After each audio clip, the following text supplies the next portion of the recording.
మన ప్రభువును రక్షకుడైన యేసుక్రీస్తు వారి ప్రశస్తమైన నామానికి మీ అందరికీ వందనాలు, శుభాలు. అందరూ బాగున్నారమ్మా?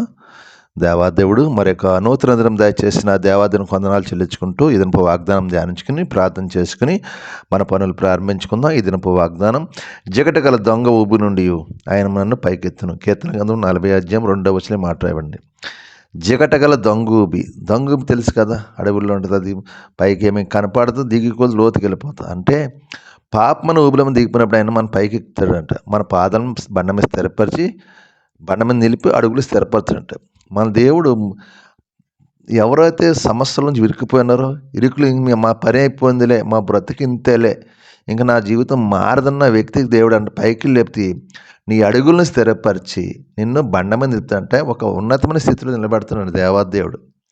కాబట్టి నువ్వు ఏ ఊబిలో ఉన్నావో ప్రభు అంటున్నాడు, అక్కడి నుంచి లేపుతా అంటున్నాడు, తీసుకో పైకి లేపుతాడు. కీర్తన అక్కడ రాస్తున్నాడు. కాబట్టి ఈ జిగటగల అంటే ఇంకా గట్టిగా మనం పట్టేసుకుంటుంది. ఇంకా మన సమస్యల నుంచి మనం విడిపించుకోలే స్థితిలోంచి దేవుడు అంటే వాడిని విడిపించండి, మన పైకి ఎక్కుతాడంట, మన పాదాలను బండ నిలుపుతాడంట, మన అడుగులను స్థిరపరచండి. పడిపోయే స్థితి నుంచి నిలబడే స్థితికి దేవుడు తీసుకెళ్తాడు. నువ్వు ఏదైనా పడిపోయే స్థితిలో నిలబడే తీసుకెళ్తాడు. జగటగల దొంగ వీపులో మునిగిపోయినామో అంటే అంధకారంలో మునిగిపోయినా నా జీవితం మారదనుకుంటున్నావు. ప్రభు అంటున్నాడు, నీ జీవితాన్ని ఒక ఉన్నతమైన స్థితి నిన్ను స్థిరపరిచి నిన్ను బండ మీద నిలిపి నీ అడుగులు స్థిరపడతాను, నేను ఉన్నతమైన స్థితి తీసుకెళ్తాను. ప్రభు వాగ్దానం చేస్తాను. కాబట్టి ఈ వాగ్దానం బట్టి ప్రార్థన చేయండి. దేవుడు నేను దీవించును గాక.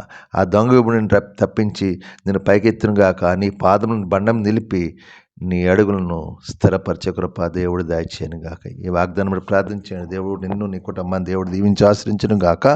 ఆమేన్. మీ కొరకు ప్రార్థిస్తున్నాను, మీరు కూడా నాతో ఏకపించను. ప్రార్థన. సర్వాధికారి కృపగల తండ్రి, కనికరపుండ యేసు ప్రభువా, నీకు వందనాలు, స్తోత్రాలు. మరొక నూతన దినం దయచేసి ఈ దినం అంతా నీ రెక్కల చర్మలను భద్రపరచండి, కాచి కాపాడండి, దీవించండి, ఆశ్రయించండి. నీ అభిషేకం, నీ ఆత్మ పరిశుద్ధ సన్నిధి మీరు మాపై కుమ్మరించండి.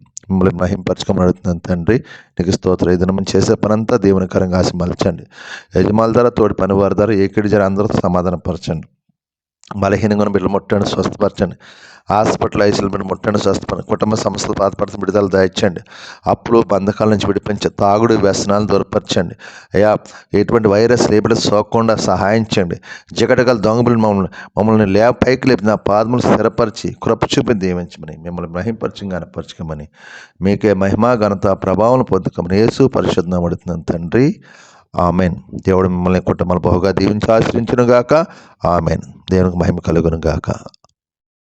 ప్రభువు నామంలో ఈ వీడియో వీక్షించిన ప్రతి ఒక్కరికి జీసస్ స్వస్థత ప్రార్థనా మందిరం వారి ప్రత్యేక వందనాలు తెలియజేసుకుంటున్నాము.